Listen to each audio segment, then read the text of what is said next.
Hello dear students, welcome to JK civil services. आज हम lecture number 2 light unit पे start करने जा रहे हैं। वो ये 3 स्लाइड्स हमने पहले लेक्चर में कंप्लीट किया, तो आज हम यहाँ से अपना लेक्चर नंबर 2 स्टार्ट करने जा रहे हैं। सबसे पहले ये मिरर क्या है?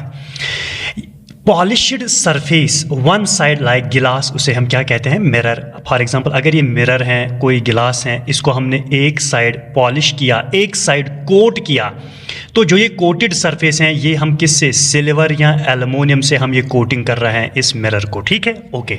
But important point is presently जो एल्युमिनियम है बेटा is the most commonly used metallic coating for mirrors. और जो साइंटिफिक मिरर हैं बेटा, साइंटिफिक मिरर हैं, उनको कभी कभी कोट किया जाता है किन मटेरियल से? Silicon oxides and silicon nitrides से। ये याद रखना इंपॉर्टेंट है। ठीक है, ओके।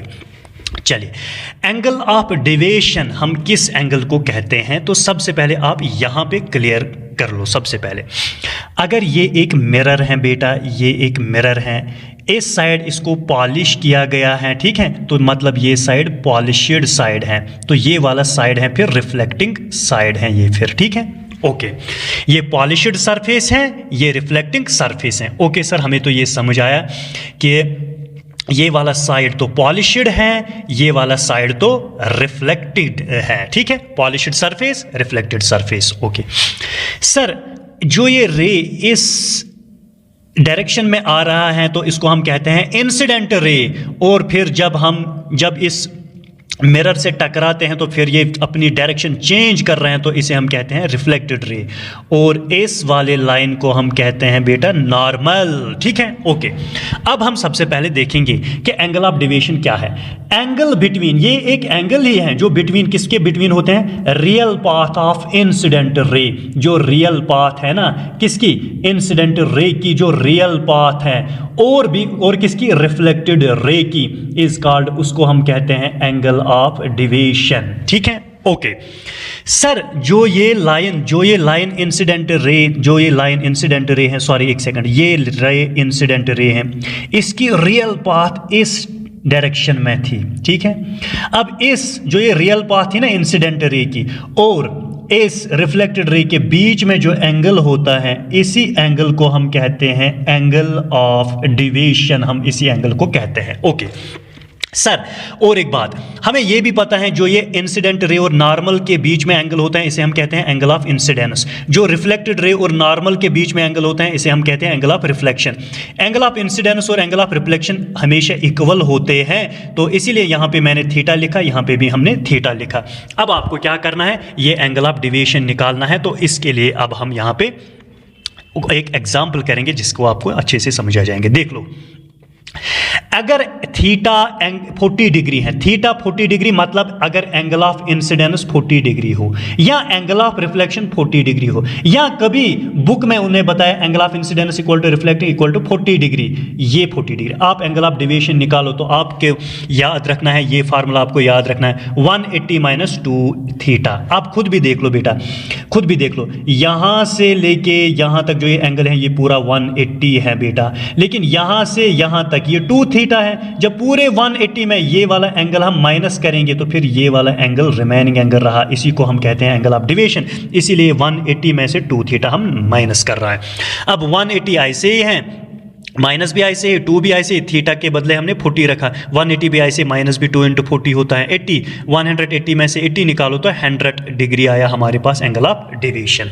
ओके सर, हमें तो अब ये समझ आया, लेकिन इस टॉपिक पे न्यूमेरिकल्स एसएससी सीजीएल के पेपर मैंने प्रीवियस ईयर देखा तो 1-2 बार मैंने देख लिया कि इस टाइप के क्वेश्चंस बन रहा है वहाँ पे। ठीक है, ओके।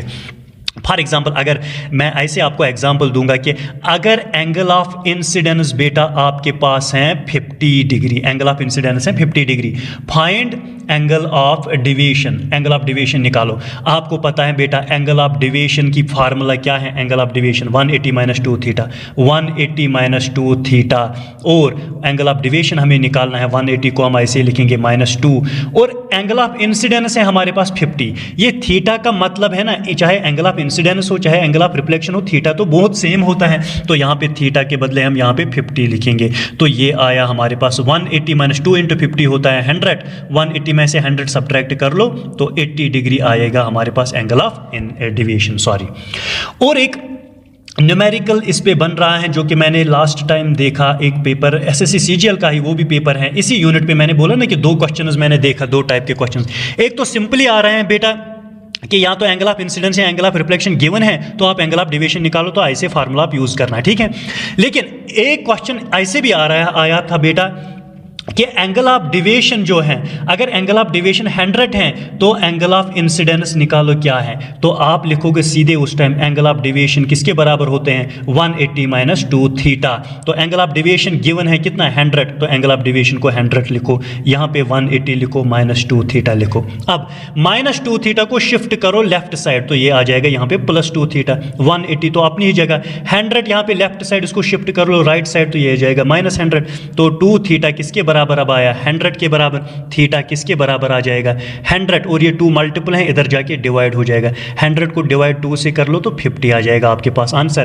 तो थीटा का वैल्यू 50 है। अगर उसने बोला एंगल ऑफ इंसिडेंस बताओ तो 50 डिग्री, अगर उसने बोला कि एंगल ऑफ रिफ्लेक्शन बताओ तो वो भी 50 डिग्री। तो बस यही 2 कैटेगरीज हैं, इस तरह क्वेश्चंस पूछे जाते हैं इस कंसेप्ट में, ठीक है। ओके, आई होप कि आपको ये अच्छे तरीके से समझ आया है, ठीक है।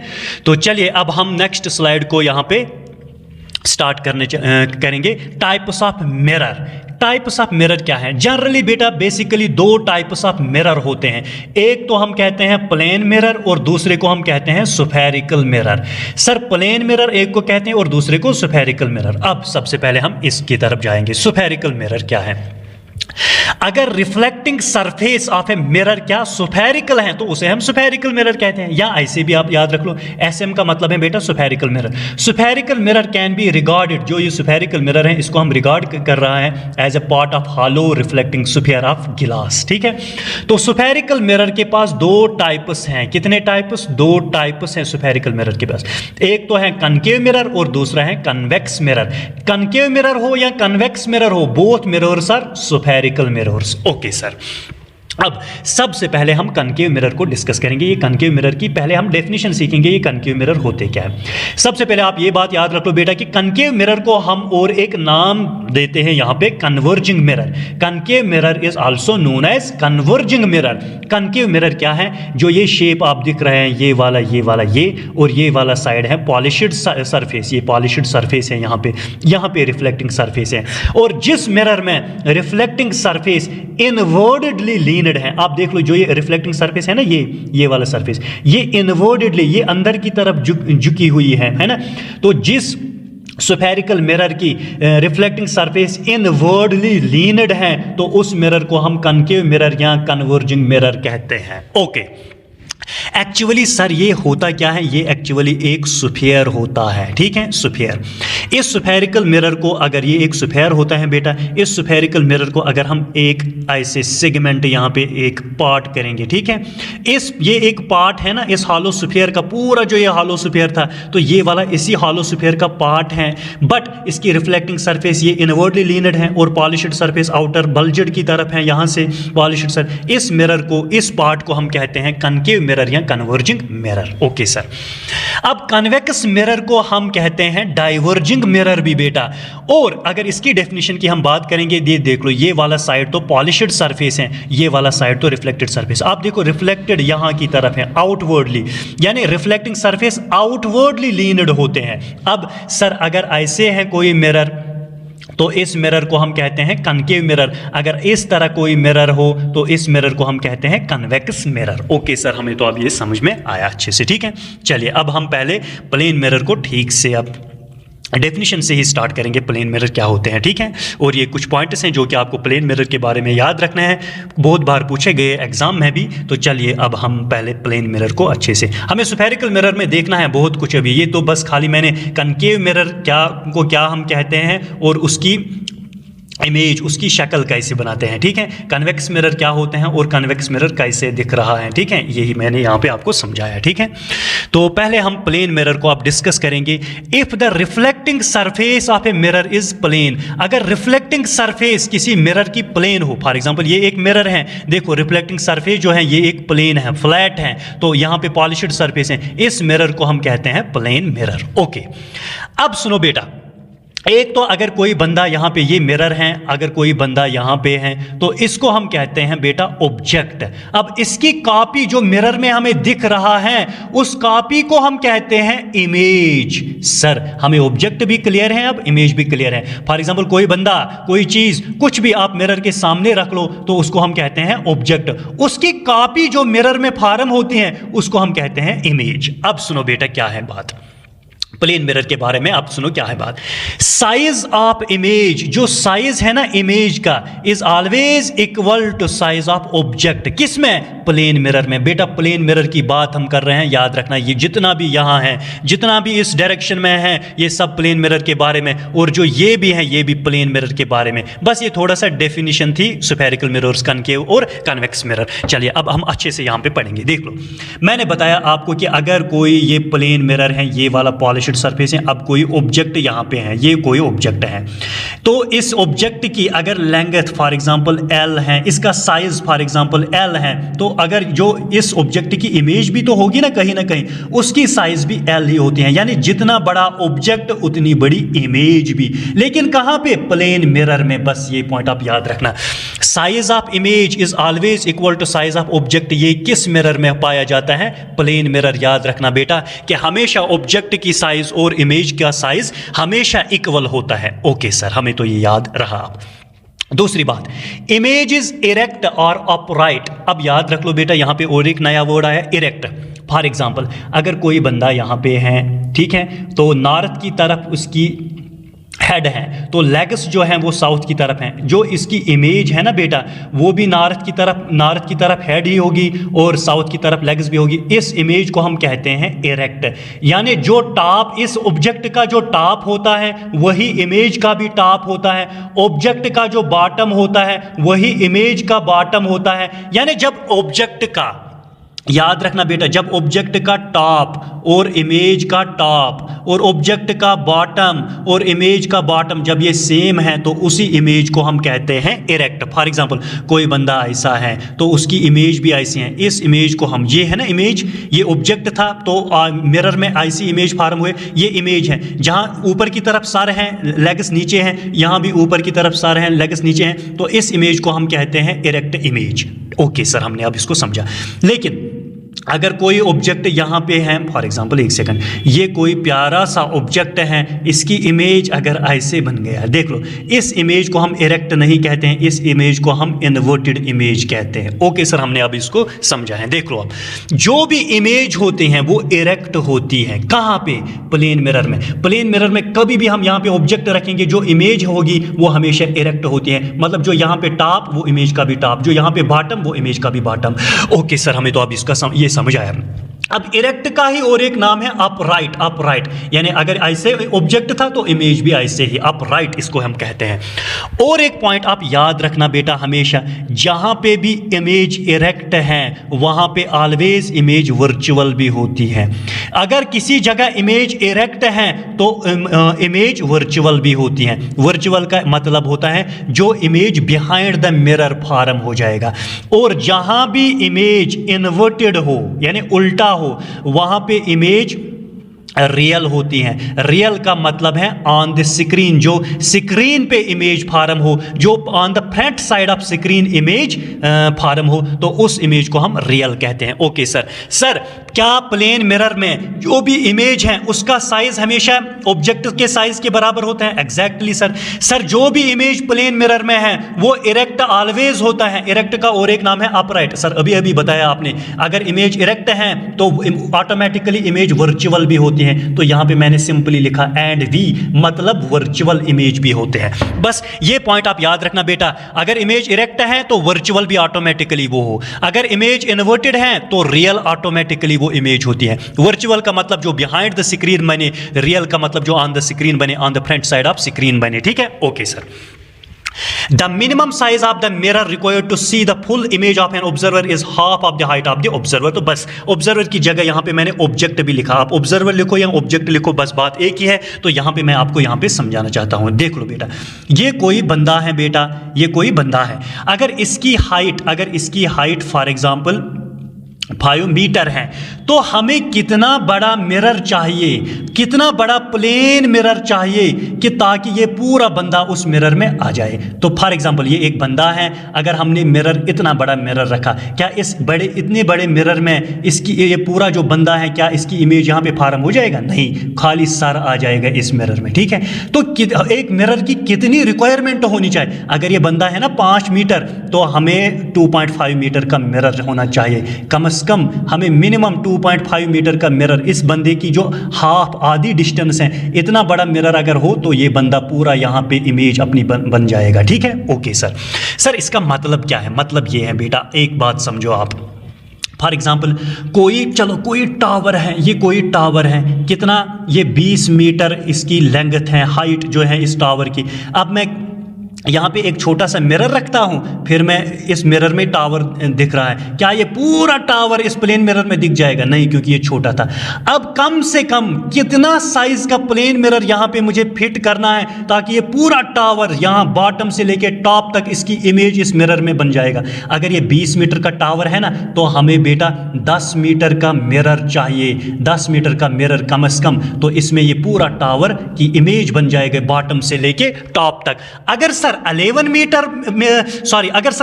मीटर मिरर हो तो उसमें भी बनेंगे, 12 मीटर मिरर हो उसमें भी बनेंगे, 15 मीटर मिरर है उसमें भी बनेंगे, लेकिन मिनिमम 10 मीटर तो होना चाहिए। अगर यही टावर है, अगर हम मिरर को रखेंगे 9 मीटर, तो इसमें पॉसिबल ही नहीं है ये पूरा टावर इस मिरर में इमेज बन जाएगा, यानी पूरी टावर की इमेज इस मिरर में आ जाएगा। कम से कम हाफ डिस्टेंस, ऑब्जेक्ट की जो हाफ डिस्टेंस है ना, उतना बड़ा मिरर होना चाहिए, तो उसमें फिर ऑब्जेक्ट फुल हमें दिख जाएगा। ठीक है, ओके सर, हमें तो ये कंसेप्ट भी अब क्लियर हुआ कि जो भी प्लेन मिरर है बेटा, जो भी प्लेन मिरर है, मिनिमम साइज कितना मिरर का होना चाहिए जिसमें हम फुल इमेज किसकी, ऑब्जेक्ट की देखेंगे, वो हाफ होनी चाहिए ऑब्जेक्ट की। ठीक है, ओके सर, ये तो हमने अब सुना है।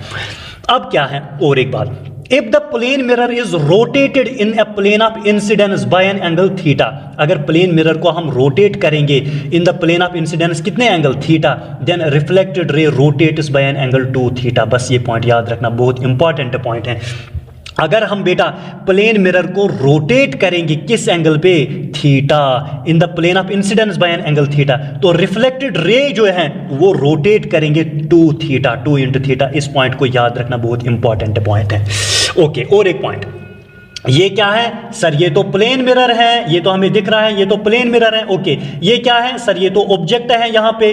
अब ये ऑब्जेक्ट है, ये मिरर है, ऑब्जेक्ट और मिरर के बीच में जो डिस्टेंस है वो d है, और जो इमेज बन रहा है ना इस मिरर में, उस इमेज और इस मिरर में भी वो डिस्टेंस जो है ना वो भी d होती है, यानी जितना दूर मिरर से ऑब्जेक्ट है उतना दूर इमेज भी है। सर इसका मतलब क्या है? आप ऐसे चेक करना घर में, प्लेन मिरर के सामने बैठना, आप यहाँ पे बैठो जो पहले, फिर अपना चेहरा इस मिरर में देखना, फिर आप थोड़ा, ये है आप और ये है मिरर, तो इतनी डिस्टेंस है, फिर आप मिरर की तरफ और आना, आप यहाँ तक आना, ठीक है, फिर आप इमेज की तरफ भी देखो, आपको लगेगी कि जो आईने हैं, जो मिरर हैं, इसके अंदर इमेज भी करीब करीब आ रहा है। जितना आप मिरर की तरफ आओगे उतना इमेज भी आपको लगेगा कि मेरे पास ही आ रहा है, मिरर के करीब करीब आ रहा है। ये इसी का मतलब है, जो ऑब्जेक्ट और मिरर की डिस्टेंस है वही डिस्टेंस होती है इमेज और मिरर की। ठीक है, ओके सर, ओके सर, ये तो अब कंप्लीट हुआ।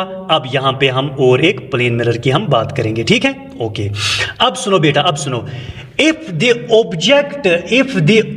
an object moves towards or away from a plane mirror with a speed v, अगर ये एक प्लेन मिरर है बेटा, अब ये कोई ऑब्जेक्ट है, ये किस स्पीड से ऑब्जेक्ट मिरर की तरफ जाएंगे, यानी यहां पे ऑब्जेक्ट है, अब ये किस स्पीड से, किस रफ्तार से मिरर की तरफ चलेंगे या किस रफ्तार से मिरर की तरफ दूर होता जाएगा, तो उस स्पीड से, with the speed the image moves towards with a speed of 2v relative to object, जो इमेज है ना, फॉर एग्जांपल ऐसे में समझाऊंगा आपको बेटा, ये कोई मिरर है, प्लेन मिरर, बट याद रखना प्लेन मिरर की हम बात कर रहे हैं, यहां पे कोई ऑब्जेक्ट है। अब सुनो, ये ऑब्जेक्ट मिरर की तरफ आ रहा है 2 मीटर पर सेकंड वेलोसिटी के से, यानी स्पीड के से ये मिरर की जो इमेज है ना, आपको पता है वो किस रफ्तार से आ जाएंगे मिरर की तरफ, वो आ जाएगा 2 टाइम्स जो यहां पे है 2 मीटर पर सेकंड, यानी 2 2 4 मीटर पर सेकंड की स्पीड से आ जाएगा क्या, कौन, इमेज। अगर कोई ऑब्जेक्ट यहां पे है बेटा, कोई ऑब्जेक्ट यहां पे है, ये दूर चल रहा है, मिरर से दूर चल रहा है, फॉर एग्जांपल 5 मीटर पर सेकंड, तो आपको पता है ये इमेज जो इस ऑब्जेक्ट की जो इमेज है वो भी दूर चलेगा, कितना, 2 टाइम्स ये 5, यानी 2 × 5 को 10 मीटर पर सेकंड ये दूर चलेगा। मतलब अगर ऑब्जेक्ट मिरर की तरफ v टाइम्स आ रहा है, v टाइम्स की स्पीड से आ रहा है, तो जो इमेज है वो 2 टाइम्स v की स्पीड से आ रहा है, यानी 2 से आपको मल्टीपल करना है बस। यानी अगर ऑब्जेक्ट किसी रफ्तार से मिरर की तरफ आ रहा है या मिरर की तरफ दूर जा रहा है, तो इमेज 2 टाइम्स की रफ्तार से मिरर की तरफ आ रहा है या मिरर की तरफ जो दूर जा रहा है। देखो ऑब्जेक्ट जब मूव करेगी स्पीड v के साथ, तो इमेज मूव करेगी किसके स्पीड के साथ, 2v के साथ। ऑब्जेक्ट अगर दूर चलेगा v स्पीड के साथ, तो इमेज भी दूर चलेगी 2v स्पीड के साथ। ओके सर, हमें तो अब ये वाला पॉइंट भी क्लियर हुआ, ठीक है। ओके, अब सुनो बेटा, अब सुनो, बहुत ही इंपॉर्टेंट पॉइंट है, अब इस पे अच्छे तरीके से आप नजर रखो बेटा, ये पॉइंट बहुत ही इंपॉर्टेंट पॉइंट है, ठीक है। सर क्या पॉइंट है, इफ 2 प्लेन मिरर्स आर इंक्लाइनेड, अगर हम 2 प्लेन मिरर्स को इंक्लाइड रखेंगे ईच अदर आपस में एट एन एंगल, कोई एंगल थीटा है, तो कितने नंबर ऑफ इमेजेस का मतलब है n of a point object formed are determined are edge. मतलब क्या है, इसका मतलब ये है बेटा कि ये अगर कोई प्लेन मिरर है, प्लेन मिरर की बात हो रहा है बेटा, याद रखना, बस ये भी प्लेन मिरर की बात हो रही है, खाली इसको छोड़ के बस जितने भी हमने फिर बात किए यहां से यहां तक जो भी हैं वो खाली प्लेन मिरर के बारे में है, ठीक है। ओके सर, हमें तो ये पॉइंट अब क्लियर है, ये प्लेन मिरर की बात, ये एक प्लेन मिरर है बेटा, और ये भी और एक प्लेन मिरर है, ये पॉलिश्ड सरफेस है, इस साइड पॉलिश्ड सरफेस, ये भी पॉलिश्ड सरफेस, ये 2 प्लेन मिरर्स आपस में इंक्लाइनेड है एट एन एंगल, चलो ये एंगल है फॉर एग्जांपल थीटा। अब फॉर एग्जांपल अगर हम ऑब्जेक्ट को यहां रखेंगे तो इस ऑब्जेक्ट की बोलो कितने इमेजेस फॉर्म हो जाएंगे, अगर हम ऑब्जेक्ट इस पॉइंट पे रखेंगे तो बोलो कितने इमेजेस यहां पे प्रोड्यूस होंगे, अगर हम किसी ऑब्जेक्ट को यहां पे रखेंगे तो बोलो कितने इमेजेस उस ऑब्जेक्ट के बनेंगे यहां पे, ठीक है। तो यही कंसेप्ट है, इसी पे न्यूमेरिकल्स पूछे जाते हैं इसमें, ठीक है। ओके, देख लो बेटा क्या है, सबसे पहले आप ये याद रख लो, नंबर ऑफ इमेजेस, हमें नंबर ऑफ इमेजेस देखने हैं, कब, जब 2 प्लेन मिरर्स, बात कर रहा हूं मैं प्लेन मिरर्स की बेटा, जब 2 प्लेन मिरर्स इंक्लाइनेड है एट एन एंगल थीटा, तो हमें नंबर ऑफ इमेजेस कैसे हम निकालेंगे, देख लो 360 डिवाइड बाय थीटा करना है आपको, अगर वो इवन इंटीजर आया, 360 डिवाइड बाय थीटा करना है आपको बेटा, 360 डिवाइड बाय थीटा यानी 360 डिवाइड बाय थीटा। थीटा क्या है सर, थीटा है यही वैल्यू, यही जो ये एंगल का वैल्यू है, थीटा है यही वैल्यू। फॉर एग्जांपल अगर थीटा है यहाँ पे मैं समझाऊंगा आपको बेटा,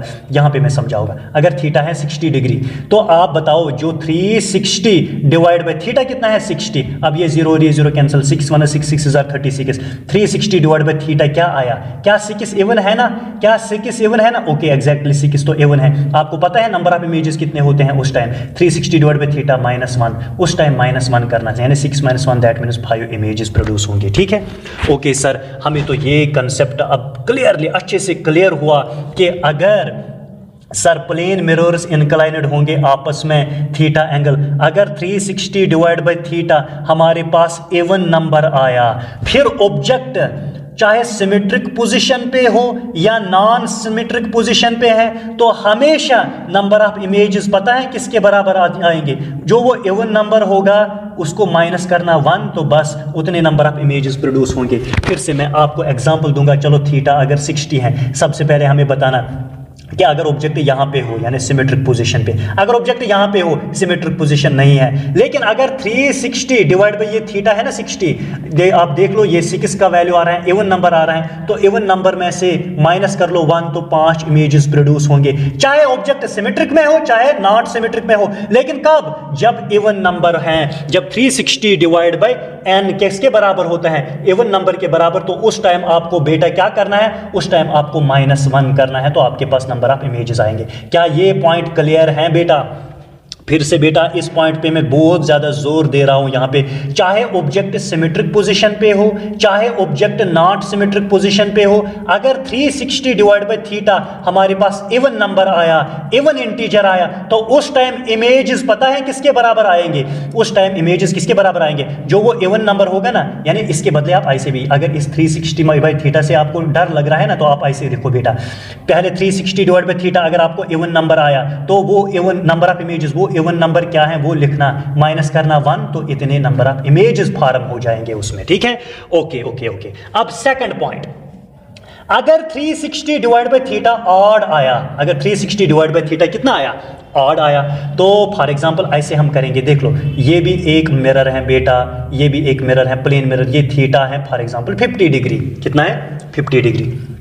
अब सुनो बेटा, अब अगर ये थीटा है 50 डिग्री, फॉर एग्जांपल 50 डिग्री नहीं 5 डिग्री हम समझोगे, देखो 360 डिवाइड बाय 5, 5 1 इज 5, 5 7 इज 35 और 5 2 इज 10, नहीं ये तो इवन आया। एक सेकंड, हमें ऑड कोई एग्जांपल बताओ जिसमें ये ऑड आ जाएगा। फॉर एग्जांपल अगर हम 60 तो नहीं हम रखेंगे, 40 अगर हम रखेंगे, 40 अगर हम रखेंगे, हाँ 0 0 4 1 4 9 आर, एग्जैक्टली, ठीक है ठीक है ठीक है। देखो बेटा कैसे कैसे हम करेंगे आप इस एग्जांपल को, अगर थीटा है बेटा आपके पास 360 डिवाइड बाय थीटा, ऑड निकलेगा, ऑड नंबर निकलेगा। फॉर एग्जांपल मैं एग्जांपल ऐसे दूंगा बेटा, ये थीटा है कितना? 40 डिग्री, ये प्लेन मिरर है, ये भी प्लेन मिरर है। अब पहले आप निकालो 360 डिवाइड बाय थीटा, थीटा कितना है? 40, तो ये 0 और ये 0 कैंसिल, 4 1 इज 4 9 इज 36, तो हमारे पास आया 9 इसका आंसर। 360 बाय थीटा का वैल्यू आया कितना? 9। क्या 9 इवन है? नहीं, 9 तो ऑड है। अब देखना, अगर हमें नंबर ऑफ इमेजेस ढूंढना है, लेकिन अगर ऑब्जेक्ट सिमेट्रिकली हो, अगर ऑब्जेक्ट सिमेट्रिकली हो तब तो -1 करना, लेकिन अगर ऑब्जेक्ट सिमेट्रिकल नहीं हो तब तो -1 नहीं करना, तब जो नंबर आया उतने नंबर ऑफ इमेजेस हैं। फॉर एग्जांपल मैं ऐसे आपको समझाऊंगा बेटा, ये क्राइटेरिया क्या है, अगर ऑब्जेक्ट यहां पे है यानी सिमेट्रिकल पोजीशन पे है, तो नंबर ऑफ इमेजेस पता है कितने होंगे? उस टाइम नंबर ऑफ इमेजेस ये होंगे 360 डिवाइड बाय थीटा, वो क्या आया हमारे पास? 9 -1, तो उस 9 -1 8 नंबर ऑफ इमेजेस बनेंगे उस टाइम। अगर बेटा object not symmetric position, object symmetric position पे नहीं है, यहां पे है यानी बराबर सिमेट्रिक पोजीशन पे नहीं है, तो उस time 360 divide bye 8 theta he, 360 divide by theta तो आया ना हमारे पास 9, उस टाइम 9 इमेजेस ही फॉर्म हो जाएंगे। तो आप फिर से वीडियो के 1-2 बार देख लो, फिर बोल रहे हैं बहुत से स्टूडेंट्स सर रिपीट मत करो, हमें फिर इससे प्रॉब्लम होते हैं, तो आप रिपीट नहीं करूंगा, आप खुद भी देख लो, खुद भी एनालाइज कर लो, सब कुछ यहाँ पे लिखा है कि अगर ऑड आया तो उस टाइम क्या है, अगर ऑड आया लेकिन सिमेट्रिक पोजीशन पे नहीं है तो उस टाइम क्या होता है इमेज, ठीक है? ओके, लेकिन अब और एक पॉइंट भी है ना, और एक पॉइंट भी है सर, वो पॉइंट क्या है? फॉर एग्जाम्पल ये है वो पॉइंट तो ये है बेटा, अगर sir theta for example 70 degree है यहां पे, तो आप बताओ 360 डिवाइड बाय 70 डिग्री, 0 और 0 कैंसिल, 7 1 इज 7, 7 5 इज 35 है ना, 7 5 इज 35, तो फिर तो पॉइंट आ जाएगा, 1 कैरी 7 1 इज 7 यानी समथिंग 5.1, ना तो ये ऑड है ना तो ये इवन है, ये तो फ्रैक्शन वाला पार्ट है ना। लेकिन बोल रहा है कि अगर 360 डिवाइड बाय थीटा फ्रैक्शन है, then n is equal to integral part, उस टाइम नंबर ऑफ इमेजेस क्या बन रहा है? इंटीग्रल पार्ट, इंटीग्रल पार्ट जो डिसिमल के यहाँ पे होते हैं 5, उस टाइम डायरेक्ट 5 इमेजेस बनेंगे। बस इतना ही पॉइंट है, बस। अब सुनो बेटा, एक ही पॉइंट याद रखना। अब आपका क्वेश्चन होगा सर अगर 360 डिवाइड बाय थीटा इवन हो, अगर सिमेट्रिक पोजीशन पे है तब भी हमें -1 करना, एग्जैक्टली, अगर नॉट सिमेट्रिक पोजीशन है तब भी हमें -1 करना, एग्जैक्टली, तो ये है, ये पॉइंट क्लियर। लेकिन अगर सर फ्रैक्शन है, क्या number of images equal to होते हैं इंटीग्रल पार्ट, एग्जैक्टली। सर अगर सिमेट्रिकल है तब भी, अगर नॉट सिमेट्रिकल है तब भी यही अप्लाई करना है, बस खाली इस केस में थोड़ा डिफरेंट है, जो सेकंड वाला केस है। अगर ऑड आया, अगर सिमेट्रिक पोजीशन पे नहीं है तब तो जितना नंबर आता है 360 डिवाइड बाय थीटा, तो उतने ही नंबर ऑफ इमेजेस प्रोड्यूस होते हैं। लेकिन अगर सिमेट्रिक पोजीशन पे ऑब्जेक्ट होगा, ऑड नंबर होगा, तो उसमें एक सब्ट्रैक्ट करना बेटा, तो उतने नंबर ऑफ इमेजेस होंगे। तो ओके, और एक पॉइंट, लास्ट पॉइंट है, focal length of a plane mirror is infinity. Focal length जो प्लेन मिरर की होती है वो क्या होते हैं? इन्फिनिटी। सर मतलब क्या है? आपको अभी मैंने फोकल लेंथ के बारे में नहीं बताया बेटा। यहां पे आप इस स्लाइड पे आप फोकल लेंथ के बारे में सब कुछ जान जाओगे। पोल क्या होता है, सेंटर ऑफ कर्वेचर क्या होता है, इमेज फॉर्मेशन के रूल्स क्या होता है, ठीक है, इमेज फॉर्मेशन कनकेव मिरर क्या है, यानी बहुत कुछ हमें पढ़ना है अभी। लेकिन बस आप इस पॉइंट को, इस नोट को याद रखना। एक दो बार ये मैंने देखा तो इसलिए आप इनको याद रख लो बेटा। डायरेक्टली आप इस पॉइंट को याद रख दो तो फिर मैं आपको नेक्स्ट लेक्चर में फोकल लेंथ क्या होता है ये मैं आपको सिखाऊंगा। लेकिन आप ये पॉइंट याद रख लो कि फोकल लेंथ जो प्लेन मिरर की होती है वो इन्फिनिटी होती है हमेशा। Okay bye.